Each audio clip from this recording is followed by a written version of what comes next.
Na 8 z 12. Toho rána mi sestra napsala jednu větu, která ukončila 15 let rodinného klidu.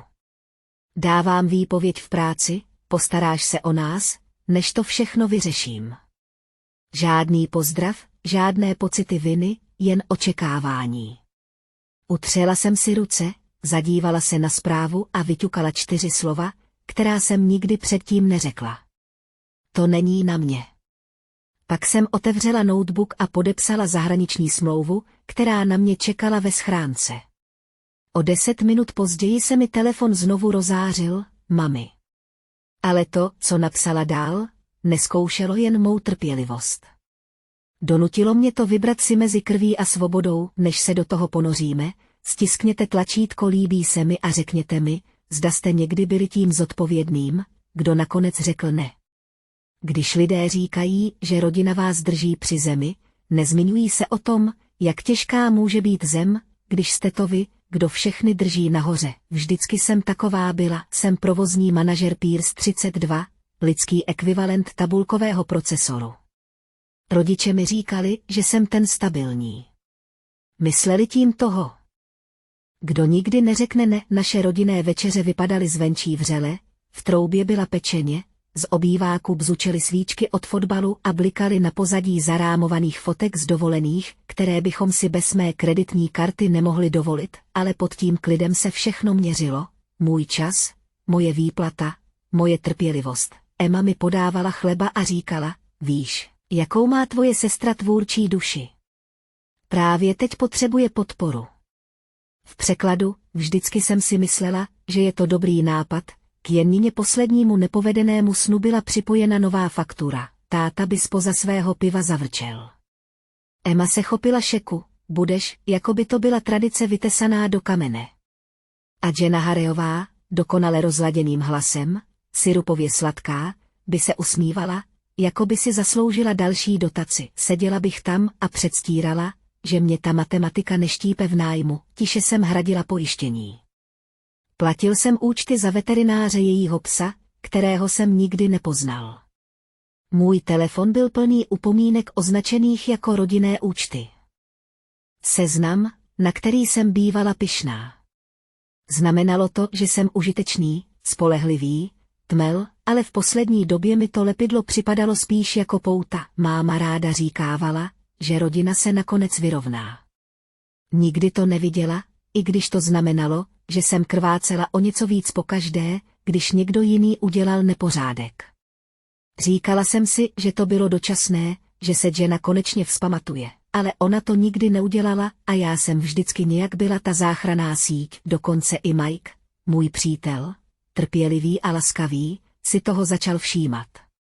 Víš, že tě nemají rádi, protože všechno napravuješ, řekl mi jednou. Milují tě, protože se jim to hodí. Zasmála jsem se tomu, ale jeho slova zůstala tichá a ostrá. Vzpomínám si, že na poslední nedělní večeři, na kterou jsem přišla, se Jenna vřítila s 20minutovým zpožděním a měla na sobě oblečení, které stálo víc než můj týdenní nákup. Máma ji objala, jako by se vrátila z války. Měla si tak těžký týden, hlesla, nalila jsem víno a dělala. Že neslyším, když se později máma naklonila blíž a řekla, máš štěstí, Emmo. Nepotřebuješ nikoho, kdo by se o tebe staral. Usmála jsem se tak, jak to lidé dělají, když polikají oheň. Ten večer jsem otevřela aplikaci poznámky a znovu procházela dluhy, každý záznam byl malým vyznáním, které jsem nikdy nevyslovila nahlas. Seznam pokračoval dál. Telefonní tarif, služby, pojištění auta, kauce za byt, nebyly to jen peníze, byl to důkaz toho, jak daleko jsem schopná zajít, abych udržela klid. Tehdy jsem to nevěděl, ale klid byl přesně to, co jsem měl ztratit a co jsem nakonec nějak získal. Začalo to jako všechny trhliny. Tady zpožděná platba, támhle můžeš si mě všimnout do příštího měsíce, ale na podzim se každá laskavost změnila v trvalý příkaz. Moje rodina už se ani neptala, očekávala, pak přišlo ráno, kdy Jenna oznámila, že dává výpověď. Znělo to poeticky, jako vyznání sebelásky. Bylo to toxické. řekla u večeře a zabodla do bramborové kaše jako mučednice. Soustředím se na své duševní zdraví. Máma sepěla ruce, oči jí zářily. To je tak odvážné, zlatíčko. Zadívala jsem se na svůj talíř. Když jsem si loni vzala jediný den nemocenské, máma řekla, že to dramatizuju. Jenin přítel Caleb se přes stůl usmál. Buduje si značku. Něco kreativního. Táta hrdě přikývl. Fate, na tom záleží. Chtěla jsem se zeptat, jestli Fate dokáže zaplatit nájem, ale kousla jsem se do jazyka, po večeři si mě máma v kuchyni odtáhla stranou. Zlato, žena prochází těžkým obdobím, zašeptala, jako by to byla zásadní novinka. Potřebuje jen trochu rozběhnout. Ty tomu rozumíš. Opravdu jsem rozuměla, ta dráha byla vydlážděná mými výplatami, ten večer jsem seděla ve svém bytě ve tmě a společnost mi dělalo jen hučení ledničky. Měla jsem otevřenou aplikaci poznámky, platby, účty, zálohy na pojištění. Projížděla jsem čísla. Dokud se mi nerozmazala. Už to nebyla účetní kniha, byla to mapa mého vlastního vyčerpání, o 2 týdny později přišla zpráva, stejná, která všechno rozlouskla do kořán. 8:12 ráno. Ranní světlo bylo měkké, neškodné. Můj telefon bzučel na pultu. Dávám výpověď v práci, postaráš se o nás, než to všechno vyřeším. Ahoj. Žádný pozdrav, žádný pocit viny, jen předpoklad. Dlouho jsem na něj zírala, zubní kartáček stále v ústech, léta jsem měla instinkt opravit, abych poslala peníze a urovnala ten chaos, ale něco se ve mně posunulo, možná to byl Mikův hlas, který se mi ozýval v hlavě, platila si za povolení být milována. A tak jsem se na něj podívala. Utřela jsem si ruce, otevřela zprávu a vyťukala 4 slova. To není moje vina. Prsty se mi třásly, když jsem stiskla tlačítko odeslat. Připadalo mi to jako stisknutí tlačítka, které by mohlo vyhodit do povětří jediný most, který jsem kdy poznala. Ticho. Žádná odpověď. Slabé hučení ventilátoru v koupelně a tlukot mého vlastního srdce. Vešla jsem do obývacího pokoje, stále napůl omráčená. Na obrazovce mého notebooku byla dublinská smlouva, kterou jsem se bála podepsat. Najela jsem na ni. Celé měsíce jsem se vymlouvala. Máma by spanikařila. Jenna by se zhroutila. Táta by mě obvinoval, ale tentokrát ne. Ve chvíli, kdy jsem stiskla tlačítko podepsat, bliklo malé oznámení. Dokument byl dokončen. Bylo to tiché, téměř antiklimatické, ale cítila jsem, jak se hluboko ve mně něco rozevírá. O 10 minut později se můj telefon znovu rozářil, mami. Neotevřela jsem ho hned, jen jsem zírala na její jméno zářící na displeji a přísahala bych, že se vzduch změnil, ať už následovalo cokoliv, už jsem věděla, že to nebude láska. Byla by to cena za to, že jsem řekla ne. Mámin text přišel přesně o 10 minut později, jako hodinky, jestli nechceš sestře pomoct, tak na díků vzdání nejezdi. A taky jsem si říkala, že to není pravda. Zírala jsem na ni, dokud obrazovka nezhasla, celé roky by mě ta slova zdrtila. Ne proto, že by mi záleželo na Krocanovi nebo na konverzaci, ale protože vyloučení znamenalo vinu a vina byla způsob, jak mě držet na oběžné dráze.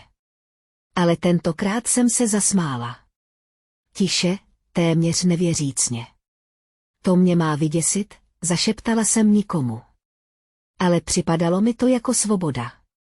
Sedla jsem si ke stolu, otevřela notebook a podívala se na potvrzení smlouvy, které ještě svítilo z dřívějšího Dublinu. Bydlení bylo v ceně. Datum nástupu v pondělí, připadalo mi to jako život, o kterém jsem teď jen snila a který tiše čeká, až si ho vyberu. Poprvé jsem si uvědomila, že moje rodina nejenže vyčerpala můj bankovní účet, ale vyčerpala i mou schopnost představit si život bez ní. To se mělo brzy změnit. Otevřela jsem další záložku, své internetové bankovnictví, puls se mi nezrychlil strachem, ale soustředěním, jednu po druhé jsem projížděla opakující se platby, které jsem si léta nosila s sebou. Rodinný telefonní tarif, Jennino pojištění auta, komunální služby vázané na dům mých rodičů, zrušit, odstranit, deaktivovat. Každé kliknutí bylo malé, ale seismické. Napůl jsem čekala, že udeří blesk nebo že máma vyrazí dveře. Místo toho bylo jen ticho. Čisté, téměř klidné, znovu mi zazvonil telefon, hlasová zpráva od tety Rose, tentokrát rodina Sweetheart dává a přijímá. Možná bys v tomto období mohla dávat trochu víc. Bůh ti to 10násobně vrátí, Mike volal ještě ten večer. Jeho hlas byl vřelý, vyrovnaný. Dokázal si to, že? Myslím, že ano, řekl jsem. Nakonec jsem řekla ne. Neřekla si ne, opravil mě jemně. Řekla si sama sobě ano. Ta věta mi utkvěla v paměti. Když jsme zavěsili, založil jsem nový dokument s nápisem Plán odchodu.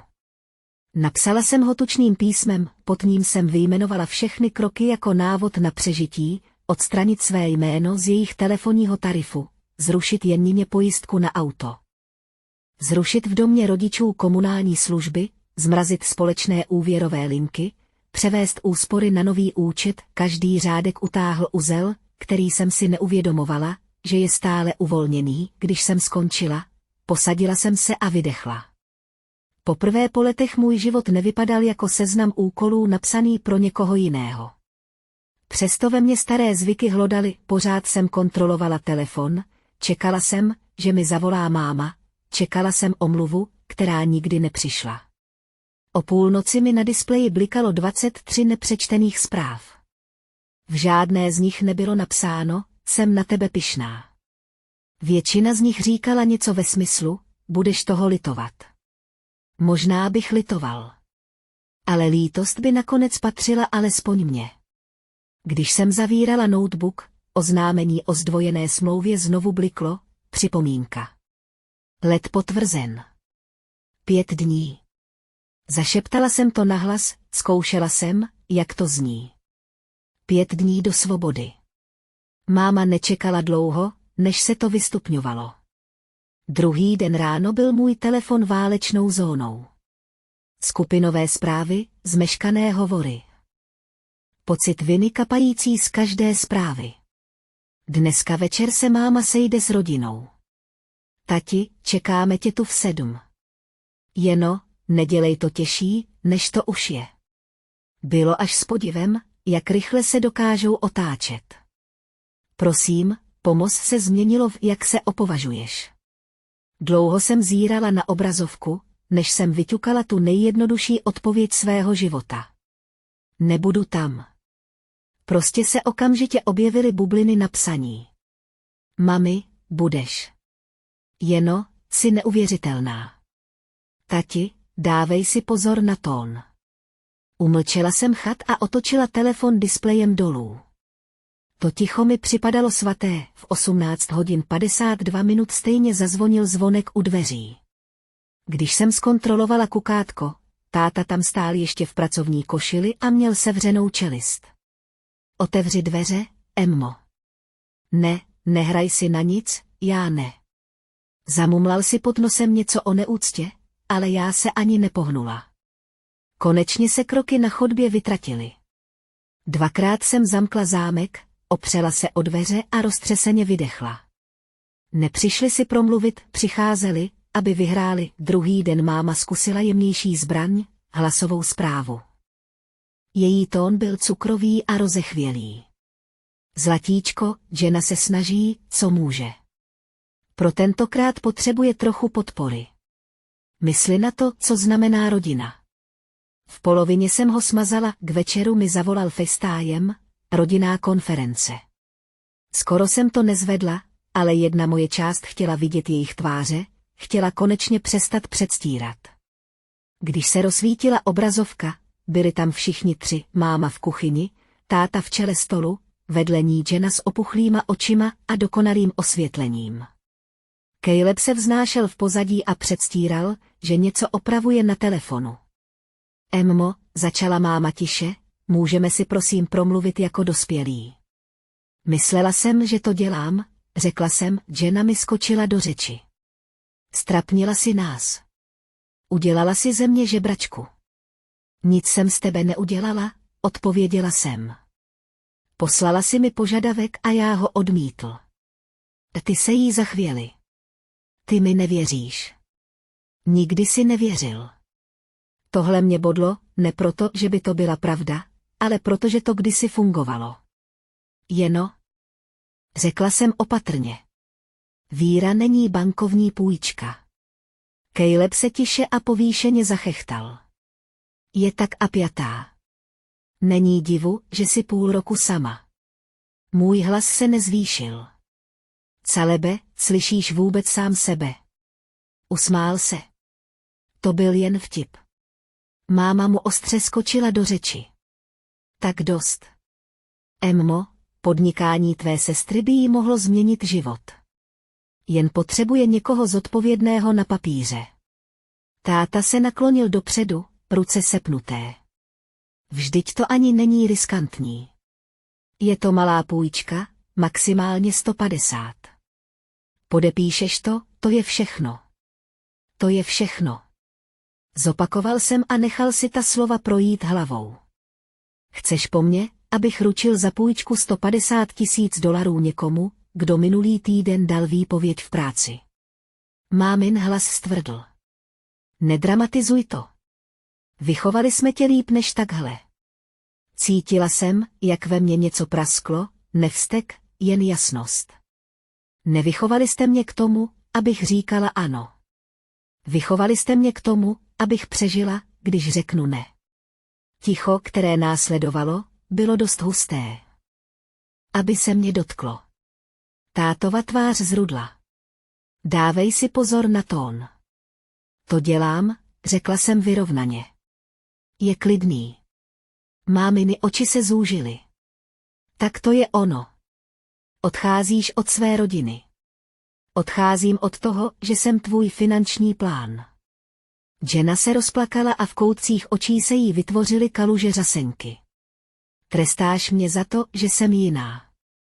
Stanovuji hranice, řekla jsem. V tom je rozdíl. Máma bouchla rukou do stolu. Budeš toho litovat, Emmo? Jednou jsem přikývla.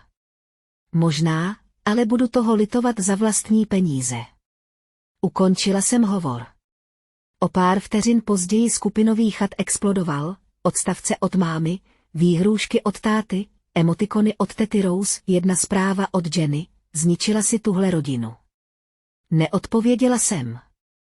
Vypnula jsem oznámení, otevřela si plán odchodu a začala zaškrtávat políčka. Odstranila jsem se z telefonního tarifu, zrušila pojištění, zrušila služby. Uzavřela sdílenou úvěrovou linku, každý splněný úkol mi připadal čistší než ten předchozí, o půlnoci už na displeji blikalo 43 zmeškaných hovorů. Žádný od Mikea, kterého znal. Když telefon zazvonil znovu, konečně jsem to zvedla. Ahoj, řekl tiše, zníš lehčeji. Myslím, že jsem jen hotovo, řekla jsem. Tak s tím něco udělej.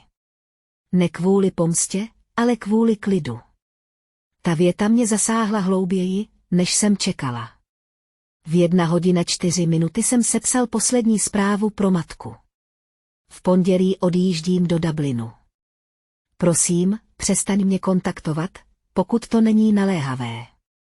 Naklonila jsem se nad odeslání, ruka se mi třásla. Pak jsem ho stiskla, druhý den ráno přišla rychlá odveta.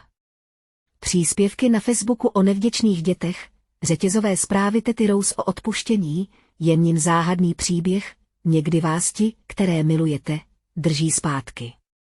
Chtěli, abych se cítila zahanbená, místo toho jsem se cítila klidná, když přišlo pondělí, zapnula jsem si kufr. Vzduch v mém bytě byl chladně čistý. Každý účet na mé jméno. Každý klíč v mé ruce. Když jsem kufr odvážela ke dveřím, naposledy mi zazvonil telefon. Textovka od mámy, na tohle nezapomeneme. Všichni se na mě usmáli, pomalu jsem odepsala, já taky ne.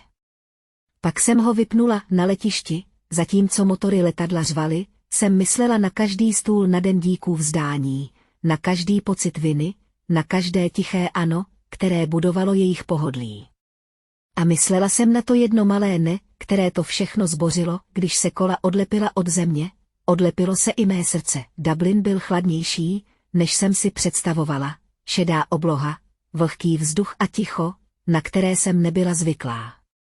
Ale možná právě proto mi připadal jako uzdravení.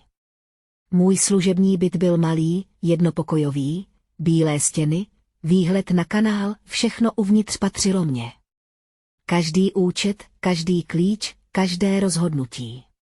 Žádné společné účty, žádný vypůjčený kus, první týden jsem se pohybovala jako někdo, kdo se učí znovu dýchat. Vstávala jsem brzy, chodila do práce dlážděnými ulicemi a pila kávu, která skutečně chutnala jako moje. Večer jsem vařila pro jednoho a poslouchala, jak píská konvice. Někdy jsem se přistihla, že čekám na další krizový telefonát, který nikdy nepřišel. To ticho mi připadalo zvláštní, dokud se tak nestalo. Ten pátek dorazil Mike s kufrem v ruce a úsměvem, díky němuž mi to tu nepřipadalo tak cizí. Opravdu si to dokázala, řekl. Odešla si. Tiše jsem se zasmála. Jo. A nějak jsem pořád stála na nohou, rozhlédl se po bytě. Je tu klid. Klidný pocit je zvláštní, připustila jsem. Ale zvyknu si na to. Večeřeli jsme na gauči, svíčky se mihotaly proti deštěm skrápěnému oknu. Můj telefon ležel na stole displejem dolů a mlčel. Když jsem ho konečně zvedla, nebyly na něm žádné nové zprávy. Poprvé po letech mi absence hluku připadala jako požehnání. Dny se změnily v týdny. Předčasně jsem povýšila, vedla svůj první projekt a našla si přátele, kteří nepotřebovali zachraňovat. Jednoho odpoledne jsem procházel staré poznámky, seznam plateb, účtů a služeb. Kdysi jsem s ním zacházel jako s písmem svatým, dole jsem přidal poslední řádek, dluhy vyrovnány, emocionálně i jinak. O měsíc později mi máma nechala hlasovou zprávu. Její tón byl tentokrát mírnější. Jsme v pořádku, zlatíčko. Jenna si našla práci na částečný úvazek. Tvůj táta tě pozdravuje. Neodpověděla jsem, ale stejně jsem se usmála. Vzdálenost dělala to, co láska nikdy nedokázala, dělala věci laskavějšími. Někdy jsem stála u okna a pozorovala vlnící se světla kanálu. Stará Emma by se cítila provinile, že se cítí dobře. Ta nová jen zašeptala, zasloužila jsem si to. Nedělní ranní sluneční světlo se rozlévalo po kuchyňském stole a zachytávalo páru z mé kávy. Žádný bzučící telefon. Žádné nové požadavky. Jen ticho. Vzpomněla jsem si na tu první SMS-ku, na tu, která ukončila 15 let rodinného klidu. Postaráš se o nás. Možná bych to kdysi udělal. Ale teď už ne. Kdysi jsem si pletla to, že jsem potřebná, s tím, že jsem milovaná. Teď už vím, že skutečná láska tě nevyčerpává, ale stabilizuje. Podívala jsem se na dublinské panorama a usmála se pro sebe.